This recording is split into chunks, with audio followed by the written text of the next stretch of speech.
the movie that fall we did, this is where it all started, right there. And we pinballed through this grove of trees for about 200 yards.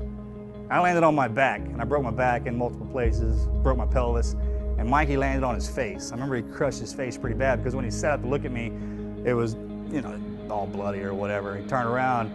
Well, that's when they hit us with the rockets and the mortars, and our world just kind of started blowing up around us. Well, it was time to go to work, all right? And at no point in time was any of my teammates afraid of anything. At no point in time did anybody stall in the door, so to speak. They didn't kind of back up and say, hey, I don't want to be in this. It was, hey, this is what we're here to do.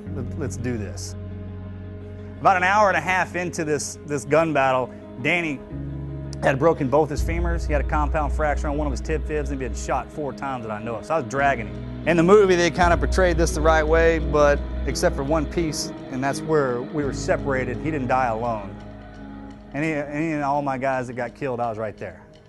Well, I picked him up over my shoulder to take the brunt of this fall. And when I turned around to take the fall, I spun him right into a bullet. I shot him right in the back of the head, blew his head off, killed him right then and there.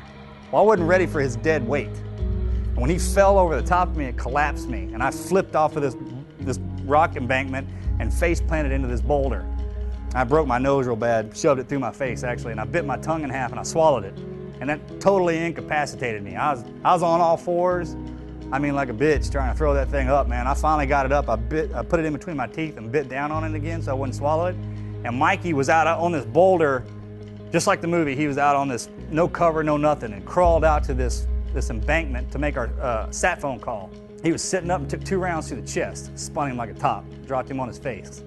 And this bothered me. He was my best friend. Had been for a long time. We've been through a lot of stuff together. I mean, I loved him. I never told him I loved him while he was alive, because guys, we just don't do that. But you know, I'll see him again soon. Probably one of the first things I tell him. And then he started screaming my name for help. You could hear a lot of AK fire into his area, a lot of RPGs. I mean, they were laying it on him pretty hard. Because I couldn't get to him, it was too steep. And he had that sat phone up next to his ear, and he got shot right between the shoulder blades, dropped him right on his face. Normally, to break a Navy SEAL, you have to kill us. That's why we make it into our training. That's why we can call ourselves SEALs, because the only way you're going to break us is to kill us. I snapped right there, like a twig, like a little bitch. I couldn't stand to hear him die. They killed him. I never saw him again, ever.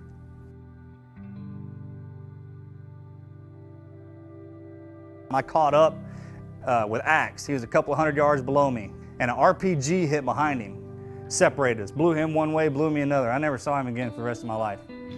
It knocked me out again. When I came to, I was laid over the back side of this rock. I was upside down. My pants, med gear, kit, GPS, compass, all that stuff was gone.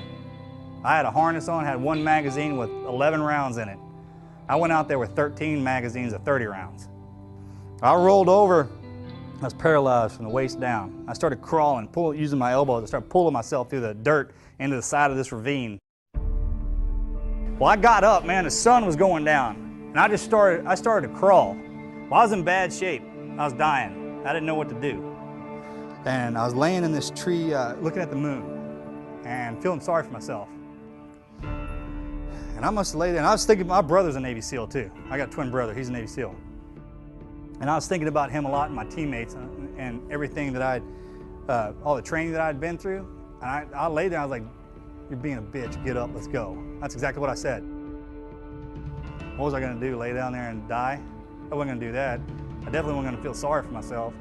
And I kept thinking, I was like, all right, I'm still alive, man. I'm alive. I mean, they fought and died. I'm still alive. So the mission's still on. Let's go. So I reached out and I grabbed a rock. And I reached out as far as I could and I drew a line in the dirt in front of me. I was like, I'm gonna crawl to that till my feet hit it. If I'm still alive, I'm gonna do it again. And that's what I did. I'd draw a line, crawl to it, my feet would hit it. I'd fall down a hill, I'd crawl up another hill, I'd draw another line. And I did that for 7 miles. When it was an option, when I was out there and I was shot, I laying down there, and somebody was like, well, why didn't you quit? Because that's not an option, all right? That's not what I am. You understand what I mean? So if I'm a Navy SEAL, I'm a gunfighter, I'm a war fighter, and if I get shot and I can pick myself up, I'm gonna pick myself up till you shoot me again and kill me. Basically, I'm not gonna stop. ever, period. Until you take everything away from you. You strip it all away. That's the way we're trained. From the day you go into training, they take away everything that you are and that you ever were. And they mold you back up to what they want you to be.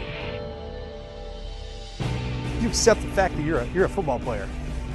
So why in the hell would something prevent you from doing that and doing what you're supposed to be doing on the field? That wasn't my job. The Navy SEAL wasn't my job. That's what I am. You're a damn football player and a good one. That's what you are. It's not what you do. And if you're a part of something to where your whole livelihood and everything you depends on another man, that's where that bond comes from. Everybody knows that a bond is forged in adversity, right? But rely on each other, man. Love each other as a team. Ain't nobody out here that you ain't willing to sacrifice everything for.